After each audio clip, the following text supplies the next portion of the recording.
In today's show, we look at the fantasy basketball waiver wire. We look at players who are added, players who are dropped, what we can do for the rest of this week. Michael Bolton. Thanks, Josh. It's Michael Bolton here, and it's time for another episode of the Locked On Fantasy Basketball Podcast. Let's get to it. Let's get to it, indeed. You are Locked On Fantasy Basketball, your daily fantasy basketball podcast, part of the Locked On Podcast Network.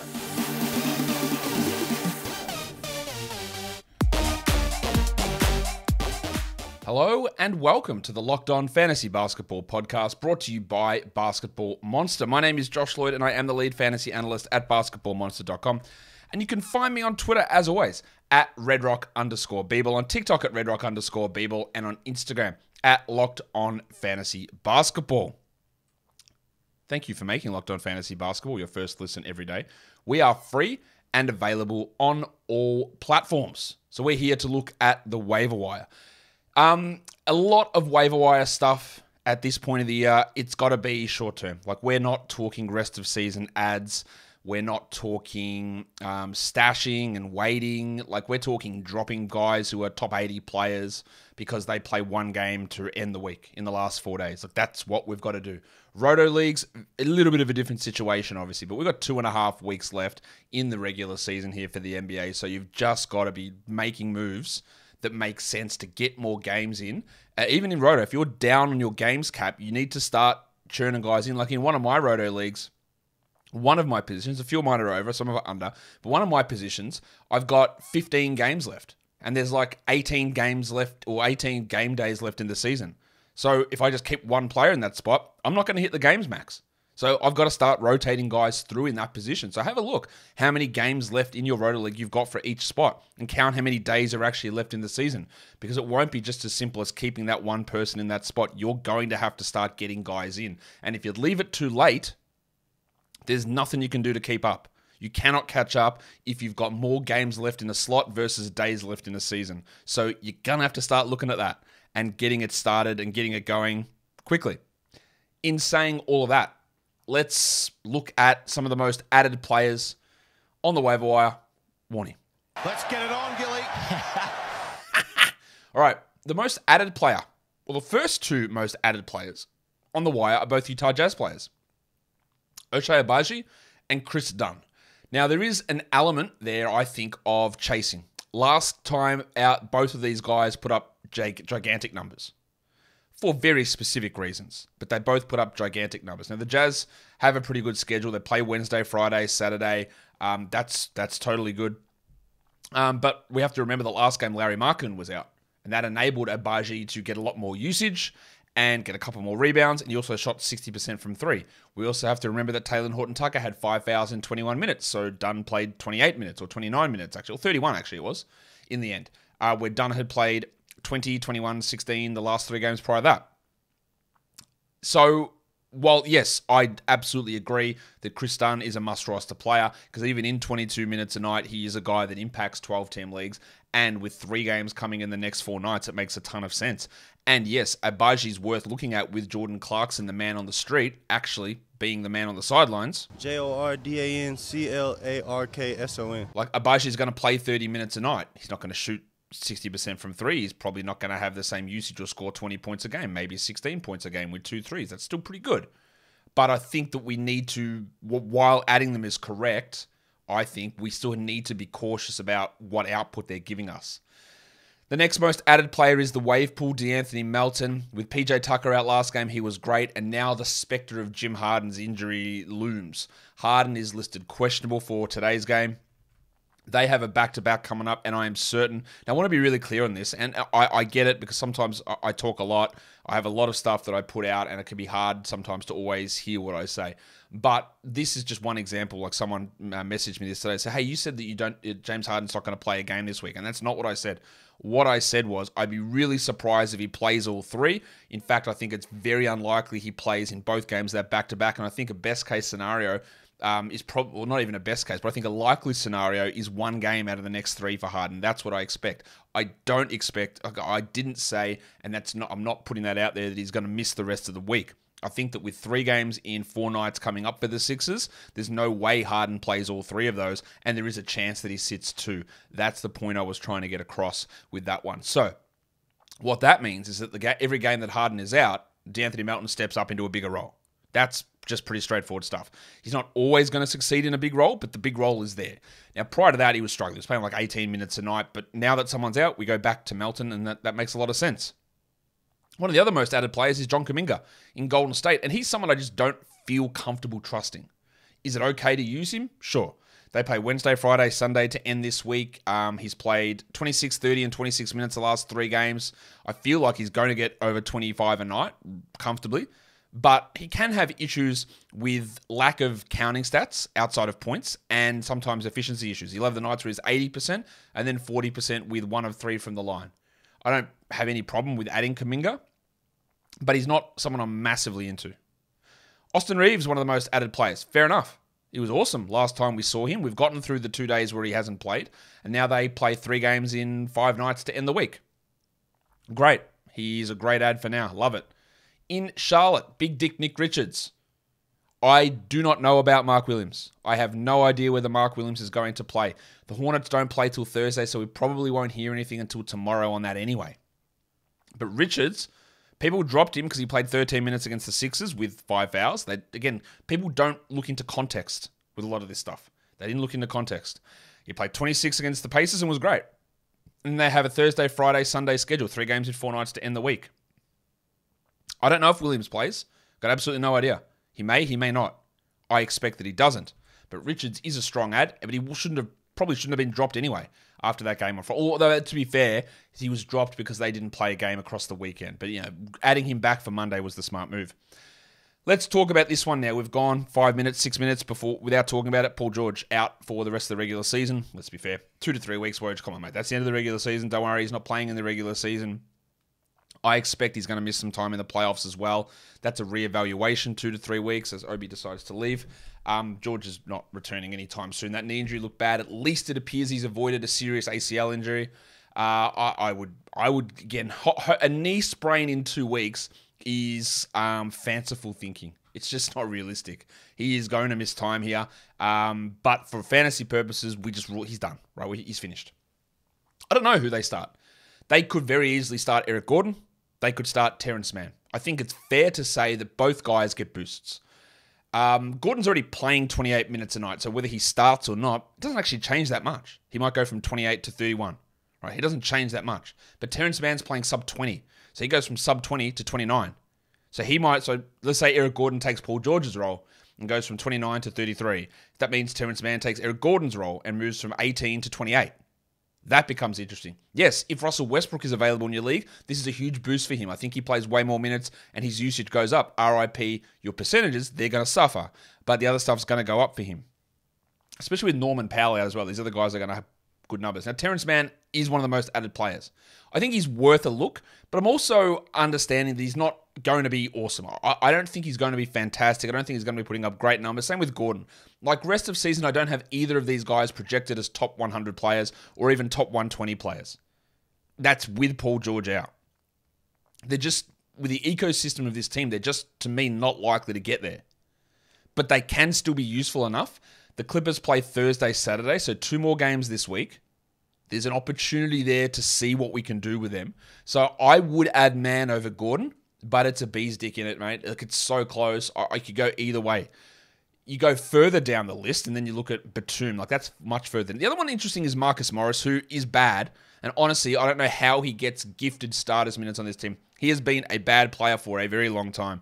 But I know that Ty Lue is going to give him good minutes, and he's probably going to give him more shots.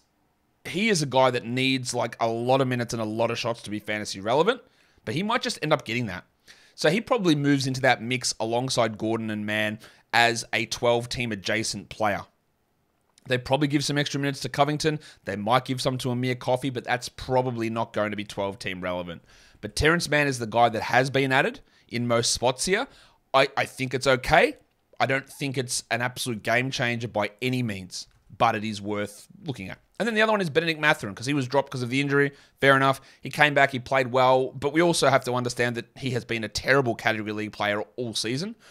Not terrible, completely overrated as a fantasy category player all season, and I don't really expect much of that to change, especially with Halliburton likely to return, if not Wednesday, maybe Friday, Saturday.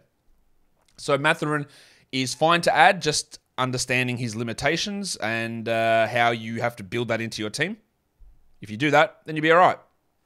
Today's episode is brought to you by Ultimate Basketball GM.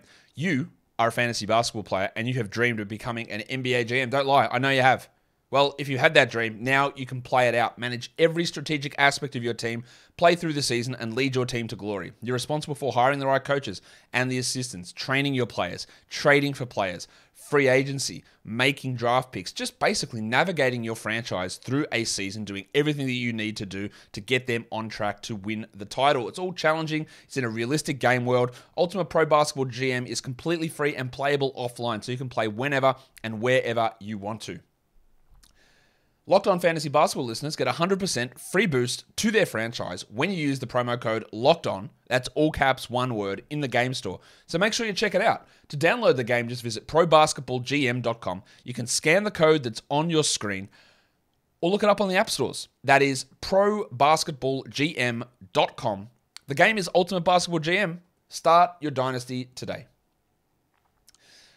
Let's look at the most dropped players across waiver wires. Do these make sense? I think most of them we can look at and go, yeah, they do. Malik Monk stunk. He was terrible yesterday. This is what Monk does. He goes out, he puts up some good games, and then he shits the bed. They don't play until Friday, so we've got Wednesday, Thursday with no games. They have a Friday, Saturday back-to-back. There is an expectation that Herter plays in at least one of those games, which I would say have an impact on Monk, but not really. The 3 games without Herter, 23, 24, 17 minutes. The 4 games prior, or the 3 games where Herter was healthy, 25, 20, 24. Like, literally exactly the same. Nothing actually changed. The only game things changed for Monk was the game in which Herter got hurt. He left after 6 minutes and Monk played 29 minutes. Otherwise, he just did exactly the same thing. I think that's pretty bad coaching, but whatever. I'm not the guy who's the front runner for Coach of the Year, so I probably don't know as much as Mike Brown does. But if Monk's value is not actually bumping with Herter out, and he's inconsistent, then what are we doing? Yeah, move on. See you later. Scooter Magruder, put up a nice little run. Thank you for your service, sir. They play one more game this week. He's fucking Rodney Magruder. Like, he's not that good. Rocket. We can't think. Sorry, mate. Come on. With 1 game left in 5 days, it is one of the easiest jacks you will ever have. Aaron Neesmith and Andrew Nembhard, 2 Pacers guys who are definitely inconsistent and underperforming. And now Halliburton is returning, or maybe returning, and Duarte's maybe returning. Absolutely no problem. Now, if I had them on my roster and they were there sitting for Wednesday, I don't know that I would drop them. Like, again, if we want to make waiver moves, I want to get positive.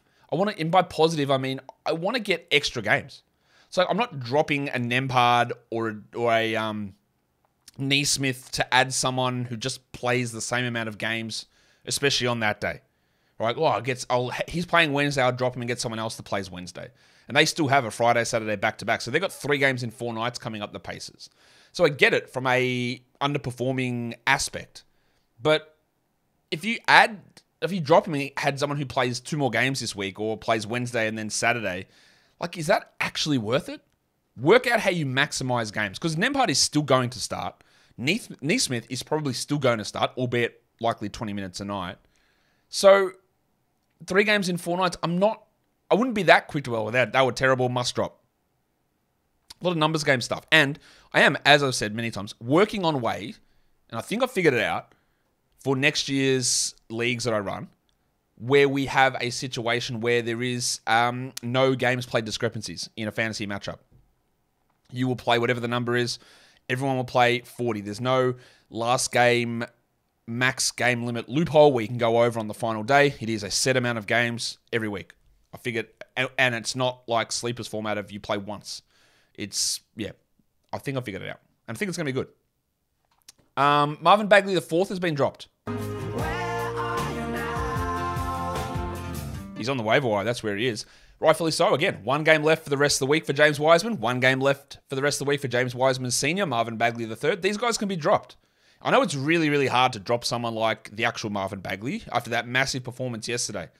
And I saw this discussed somewhere. I don't remember where it was. People said, man, how can I drop him? I think I'm just going to hold and ride it out. Like, guys, Marvin Bagley was fantastic yesterday. Absolutely. He put up a huge game, one of his best ever. It was a game that they had no other centers, and Wiseman, like, was in foul trouble, played only 19 minutes. And we never expect Bagley to be efficient from the field, from the line, to get steals, to get blocks, to get assists, and to be that good of a player, right, in general.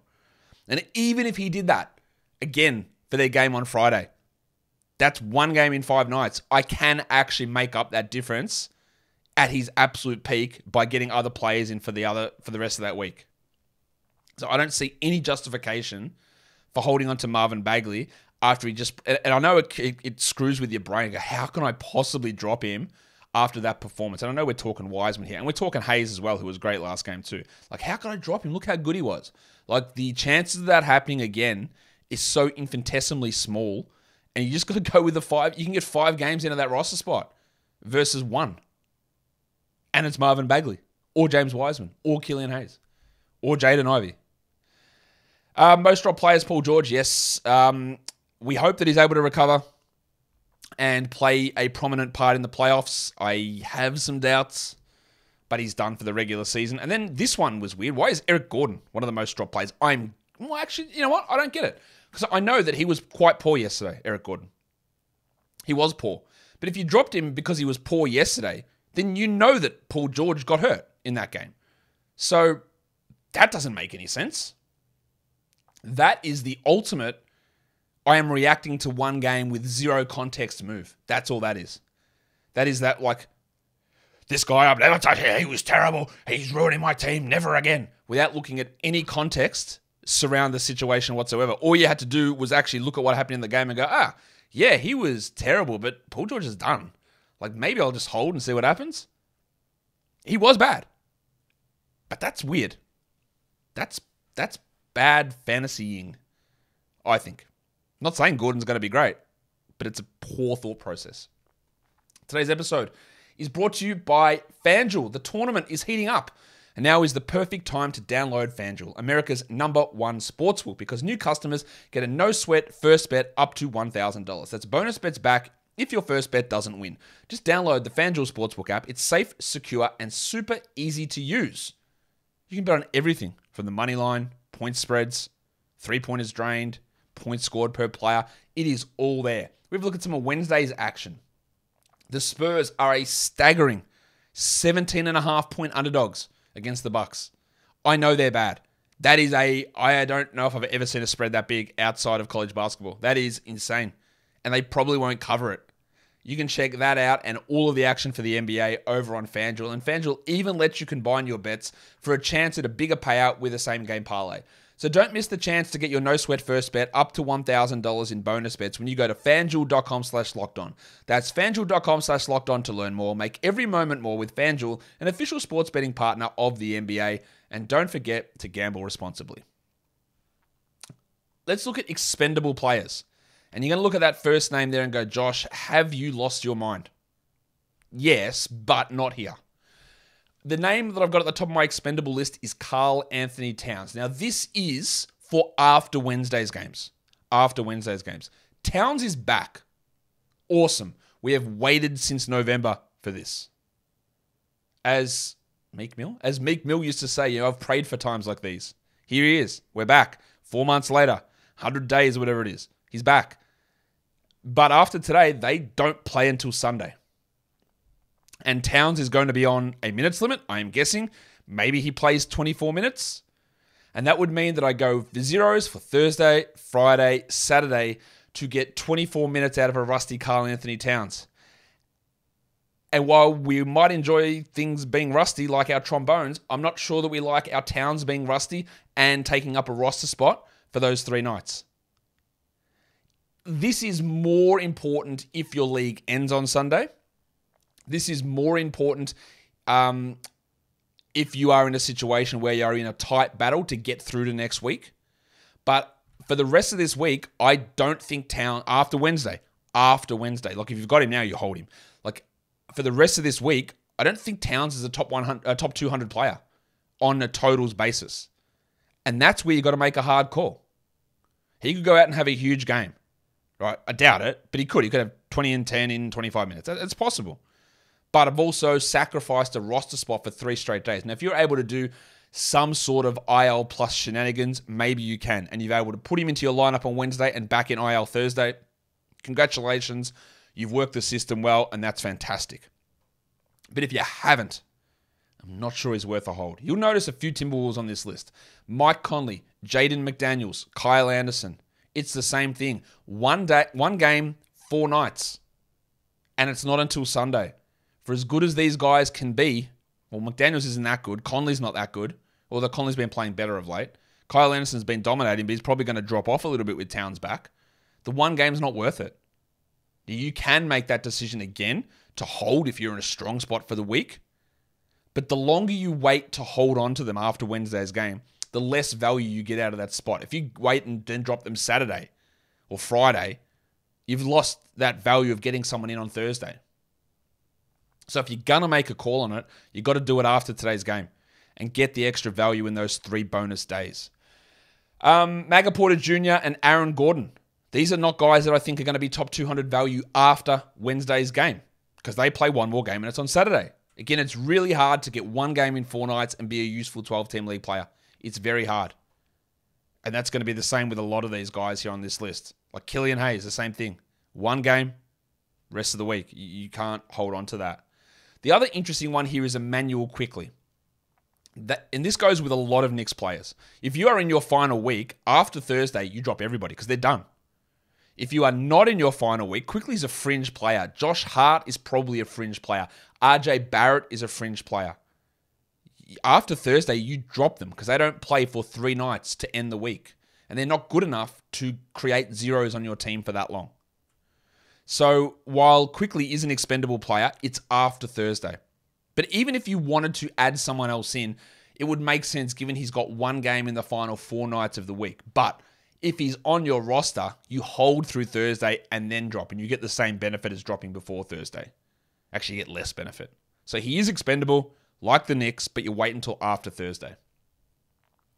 Let's look at some players who have been top 100 over the last week. Marvin Bagley, clearly, he was great, yes, last game. Unbelievable. The 1 game kills him. Ochai Agbaji, really fueled by that big performance last game without Markkanen. We'll get a very interesting data point today with Lowry back. And I imagine that his usage will push down the pecking order a little bit here, Ochai. And we'll see what he's able to do. He's fine to have, but we'll see. Timothy John McConnell. Yes, Halliburton coming back will impact him. But as I said earlier with the Pacers, they've got 3 games in 4 nights. So if I've got McConnell, even if he plays 20 minutes, that's 60 minutes across 4 nights. He might be useful enough. That might be 15, 16 assists. Might be 5 steals. It's enough. Aaron Neesmith's been top 100 somehow. And everything I've said earlier about Neesmith, you heard. Rodney Magruder's been top 100. That's cool. I'll see you later. Udoka Azubuike played 1 game and was very, very good for the Jazz. Do I know that he's going to be the backup center over Damian Jones? No. But I think he will be at least for a couple of games. Top 100 is great. Obviously, we're not looking at him that way, and he's not a 12-team league player. But deeper leagues will want to pay attention. Trendon Watford is on this top 100 list. I think he's a must-grab player. And we're going to talk more about Blazers soon. We talked a lot about Blazers yesterday in the recap show. Me having some understanding that maybe Simons and Grant have played for the last time this season. Not confirmed. And Lillard probably done early next week is my guess with them. So Watford, even though he didn't start last game, he's going to start moving forward because Reddish is going to start in place of Simons would be my guess. And Watford will start in place of Grant. So Watford's top 100, you grab him. Reggie Bullock. Yeah, he's been a top 100 player. I don't trust that at all, though. I don't have any trust in Reggie Bullock doing anything more than being the occasional 3-point streamer. Now, for the Mavericks, Doncic has been upgraded to probable for Wednesday, and Irving's still questionable, but Hardaway's out. So the return of those guys does hurt these peripheral players. Not that Bullock is a guy that's ever able to up his usage or anything like that. Let's look at the rest of the week. Thursday through Sunday. This is after Wednesday. Where is the value lying here? Well, you can see there's a lot of Charlotte Hornets players. Nick Richards, Dennis Smith Jr., 3 games, 4 nights in Thursday from Thursday onwards to end the week. We like that. I'm not expecting Mark Williams back, but even if Williams does play, Richards is still going to have enough value with 3 games in 4 nights. Dennis Smith probably plays 30 a night. That's useful enough if you can deal with a field goal percentage hit. Isaiah Joe and Lou Dort on the Thunder, 3 games in 4 nights to end the week. Joe is not a great player, Actually, his advanced stats actually suggest maybe he is.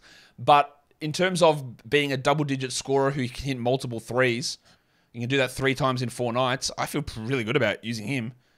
Midwest Dylan Brooks, Lou Dort.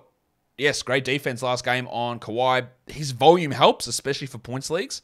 You have to really worry about some of the stuff that he does offensively with the shooting percentages, but his role's there and the games are there. Cole Anthony is on this list as well as a strong ad for the rest of the week. I don't know when Jalen Suggs is returning. I know that he's out on Thursday. They've only got 2 more games this week, but that's good enough for me for Cole. Trenton Watford's on this list. As I talked about, I don't expect Jeremy Grant back. Austin Reeves is on this list rest of the week. Yeah, look, LeBron's not coming back this week, and Reeves is going to have a sizable role. They got 3 more games, Wednesday, Friday, Sunday. From Thursday onwards, there's only the 2 games, obviously, but that's good enough for Reeves. And then the last name on this list, he came out of nowhere last game, Day'Ron Sharpe. Now, I don't know that Day'Ron Sharpe's going to get minutes every game because his game log is 20 minutes last game, 8 the game before, and then 0, 0, 0, 0. Not in the rotation. But if he is in the rotation as a backup center, and if he is playing 16 minutes a night, the fact that they play 3 games in 4 nights starting Thursday, that is 48 minutes of Day'Ron Sharpe, and he won't be a 32 usage guy like he was last game, but there's a little bit sneaky getting the volume in, because you know what, guys? Say it with me. The value is in the volume. And he's a guy that can get rebounds. You literally might get 30 rebounds. You might get 35 points, 30 rebounds, 4 blocks from Day'Ron Sharpe, and no one's adding him. I don't think you should necessarily go and grab him, but I'm not ruling it out because that schedule really does boost him up. Let's look at some other names. We'll go to Portland first. As I said, I've talked a lot about the Blazers and the potential absences of players. So Watford would be my priority. Cam Reddish would be next, and Shaedon Sharpe would be after that. I think we're going to see 30 minutes a night from Sharpe rest of season. I think we're going to see 30 minutes a night from Reddish. I think we're going to see 30 minutes plus a night of Watford, and I think we're going to get to 28 or so of Eubanks, because I do think Nurkic will sit down as well. So there are quite a few options here if you want to get ahead of the curve. It is risky because this stuff might not happen straight away. Maybe Simons does come back. Maybe Grant does come back. But I'd be more than happy to grab Watford and Reddish, and then to a lesser extent Sharpe, because he doesn't have a great fantasy game. Isaiah Jackson's an interesting one. 18 minutes a night. He's a 12-team league player. But I don't know that he's going to play every night. I honestly don't, because the pattern has been that he won't. Last game, they played Jalen Smith at power forward, which was very interesting for Jackson's value, which gives me a little bit of hope that if we do add him, maybe there's something there. But, man, who knows? Their rotations are all over the shop. Santi Aldama. Ja Morant is returning. I'm not sure how much that impacts Santi, but we saw him really start to pick it up last game and then really going more with Jaren at center, limiting Tillman, and that meant more for Aldama. Now, previous to that, he'd played like 20 minutes a night and wasn't good enough, but he's at least a name to watch and think about. Sandro Mamukelashvili was great last time out for the Spurs. Whenever Zach Collins is out, I'm interested in Mamu. And if I added him yesterday, I would hold him today because he is a backup and he'll get 20 minutes. But he was great. For deeper leagues, Julian Champagny is in San Antonio. He's played like 18 minutes a night the last 2 nights, and they are going to liberally sit guys down. And I'm not saying that Champagny's a 12-team league player because he isn't. But he is someone that is a value option in deeper leagues who is rostered honestly nowhere. Like, who's rostering Julian Champagny? But sometimes you need to understand these names and get a little bit ahead of them. At least have them on your watch list so you can go, it is trending for him. In Philadelphia, with James Harden maybe missing some time, Milton, we hope, is able to get some extra playing time. Yes, DeAnthony Melton is the better option, but Shake Milton was trending up. Now, this is where it's hard to understand because he played 19 minutes, 21 minutes. Oh, it's pushing up. 26. Look at this. 28. Yeah, here we go. It's like the Vince McMahon meme. And then he plays 8. And you go, what? That's weird. But if Harden sits some of these games, Milton will have to push back up to 20 minutes, and that at least pushes him into the discussion to be a 12-team streamer. And then the other one is Jaden Hardy, who's been a little bit all over the place. Last game, he did replace Justin Holiday in the rotation, but if Doncic and Irving play, I'm not actually sure that he plays any minutes. But we want to watch that because he can be a microwave scorer, which for deeper leagues is important. And that, guys, will do it for me today. Don't forget to follow this podcast on Apple Podcasts, Google Podcasts, Stitcher, Spotify, and on the Odyssey app. And on YouTube, thumb it up and leave your comments down below. Guys, we are done here. Thank you so much for listening, everyone. See ya.